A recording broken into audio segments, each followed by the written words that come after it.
Mr. Benjamin Natai. Mr. Natai, welcome to the Advocate. Thank you. Glad to be here. Mr. Natai is a graduate of MIT. He is an Israeli, and he is a man who has written widely on this question before the House tonight. Mr. Natai, is the issue of self-determination the core of the conflict in the Middle East? No, I don't believe it is. The real core of the conflict is the unfortunate Arab refusal to accept the state of Israel. And I think, as was mentioned earlier, for 20 years the Arabs had both the West Bank and the Gaza Strip. And if self-determination were, as they now say, the core of the conflict, they could have easily established a Palestinian state then, but they didn't. When did the issue arise then? Well, for 20 years, we didn't hear a word about self-determination. And in fact, what we did hear, those of us living in the Middle East, was about driving the Jews into the sea. Now, after 1967, under the leadership of the PLO, the hardline strategy shifted to adopting a moderate, dressed-up slogan, which now talked in terms of first a secular democratic state and then replaced it with Palestinian self-determination. But what this really means, contrary to what Mr. Aruri said, about 1977 being a changed year in the PLO's objectives, let me quote you what the PLO Information Office said in a Dutch paper in 1977, in May 5th. 77? May 5th, 1977, yes. The statement was very simple. Our objective remains the destruction of the Zionist state of Israel. So let's keep in mind that what we're talking about here is not the attempt to build a state, but to destroy one. Do the Palestinians have a right to a separate state? Well, Mr. Ajam has been talking about human rights. well, I think that no, I don't think they do, but I think that it's quite instructive that the Palestinians who are invoking the right of self-determination, which is an attribute for separate nations, themselves are the ones who define themselves as part of the Arab nation. Now, no one is denying that there are Palestinian Arabs. There's a very distinguished Palestinian Arab sitting right next to me. But the Palestinians themselves, in the Palestinian National Covenant, the very first article, say that the people of Palestine, quote, are part of the Arab nation. Well, let's look at the Arab nation. It has 21 states, an area roughly the size of the United States, and 1/6 of the entire world's wealth. Now, add to that the fact that there already exists a Palestinian state, and that is Jordan, 60% of whose population is Palestinian. I think it's quite interesting that Yasser Arafat and King Hussein, who are bitter enemies, agree on one thing, that Jordan is a Palestinian state. So what we're talking about is a demand for a 22nd Arab state and a second Palestinian state. What should be done with the Palestinians on the West Bank? It's a problem, so what should be done about it, in your opinion?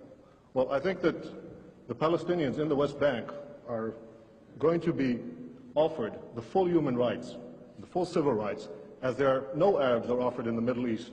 No Arabs whatsoever have any full human rights or the right to vote for their own government.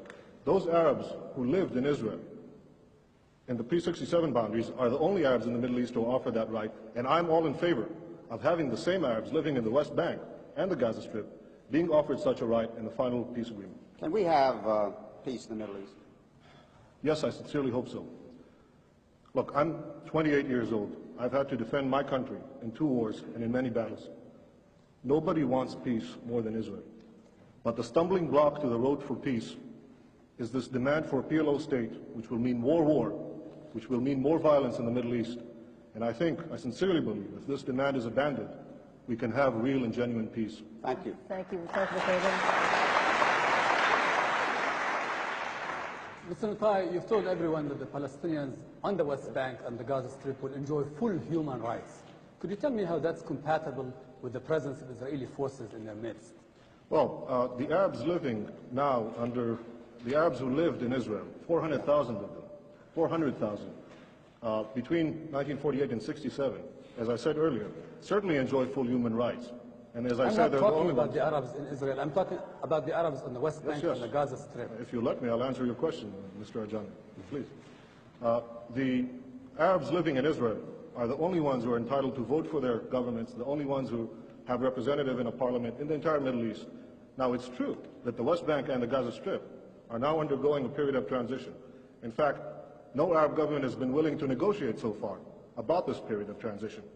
And I think that when this transition, when negotiation period is ended, there is no reason why under either Jordanian citizenship or Israeli citizenship, these Arabs will not have the full human rights, the right to vote for their representatives, as the Arabs in Israel do, as hopefully all the Arabs in the Middle East will do someday.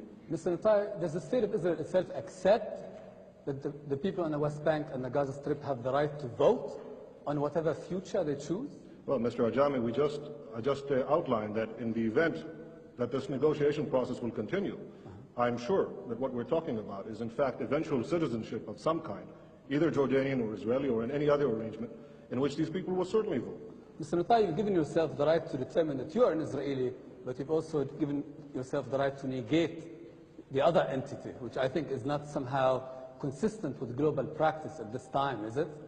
Mr. Ajami, I have never rejected another entity, nor have I ever declared my intent to destroy it, least of all the Palestinian Arabs, who I fervently want to live in peace with. All I'm saying is that it is the Palestinian Arabs themselves, their leaders, Arafat, Muhsin, who Morris Abrams quoted earlier, Farouk Kadumi, the number 2 man in the PLO, these are the ones who say they are part of the Arab nation. These are the ones who say they already have a Palestinian state. There is no right to establish a second one on my doorstep, which will threaten my existence. There is no right whatsoever. Okay, Mr. Natai,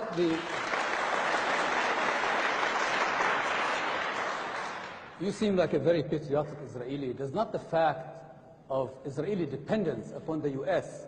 in order to maintain its occupation on the West Bank and the Gaza, does this not trouble you at all? Mr. Ajami, you asked me as a patriotic Israeli, and I'll answer as someone who has fought in the Middle East.